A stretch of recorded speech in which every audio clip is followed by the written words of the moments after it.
Dennis. I think I'm going to be fast friends with this group here, being the new kid on the block with this illustrious group, having just met them this morning. I'm delighted to be here as part of this panel. It's an honor and a privilege to participate at the Globe Conference in this capacity. And as I look out and see the great turnout for this town hall, I think this is a testament of where the development of the green economy and the need to take action on climate change is at. And Diane has said it right that green should be and is becoming part of mainstream, and it wouldn't be something different. And in British Columbia, we consider green to be very much part of what we have to work with and shape as part of our future. Climate change, we believe, is the challenge of our generation. And in British Columbia, a few years ago, our government decided that we would make this one of the central planks of our agenda.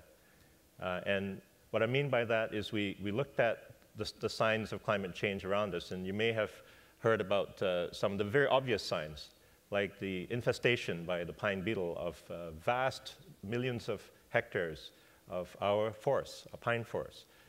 You may have heard about the wildfires that we had a few years ago and last year.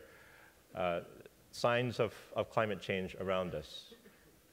And our government decided to consult and to bring in place a climate action plan.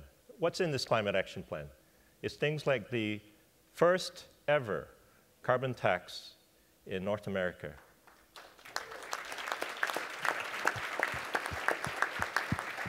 To put a price on carbon emissions, on CO2, we have a revenue-neutral carbon tax that's in place, and that is the first of its kind in North America, and the first, actually, I understand, in the world that is a revenue-neutral carbon tax. We're also working with our partners in the Western Climate Initiative, a collaboration of 11 states, US states and provinces, to create a cap-and-trade system that will be implemented to cover the larger emitters in our jurisdictions. Now, the Western Climate Initiative is a tremendous collaboration. We're working with 10 different partners to create this cap-and-trade system. We're looking forward to introducing it in 2012. We're committed to doing that. And we're also committed as a government, this is another part of our climate action plan, to be the first jurisdiction in North America that is carbon neutral. Our public sector is committed to becoming carbon neutral by 2010, by this year. So what does that mean? It means that any person entering a public institution like a hospital or a school, college, a university, or any ministry or government office, that's a lot of facilities, will be going in to do business or to interact in a carbon neutral facility. And that will happen in 2010.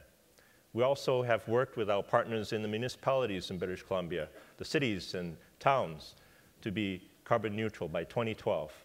90% of the cities and towns in the province of British Columbia have signed on what we call the Climate Action Charter, through which they are committing to become carbon neutral themselves. So one of our challenges is to get the message out and to engage British Columbians and fellow Canadians in what it means to be more green, to live a more sustainable, lower carbon lifestyle.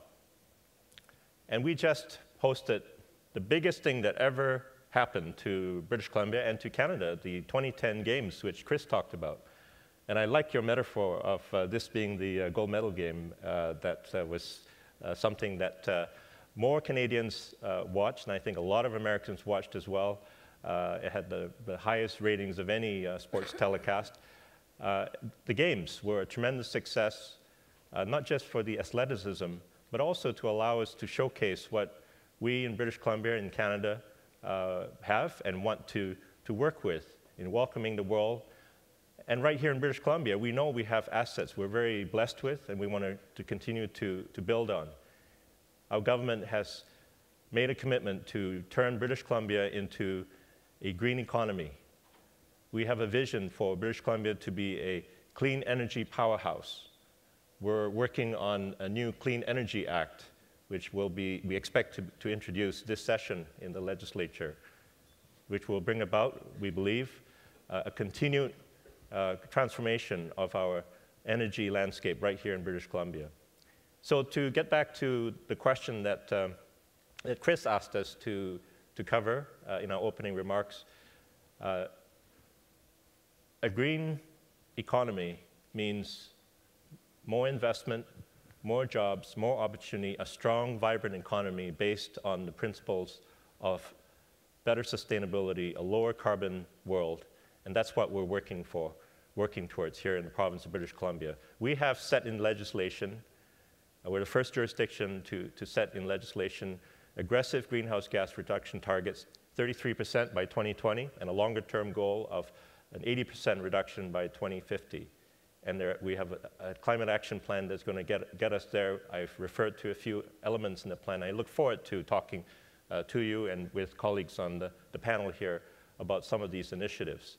And the Globe Conference is very much a part of trying to build the awareness, build the interest, the excitement, and the enthusiasm, and the desire to participate in this new green economy. And I look forward to continued success from this conference and today's panel. Thank you.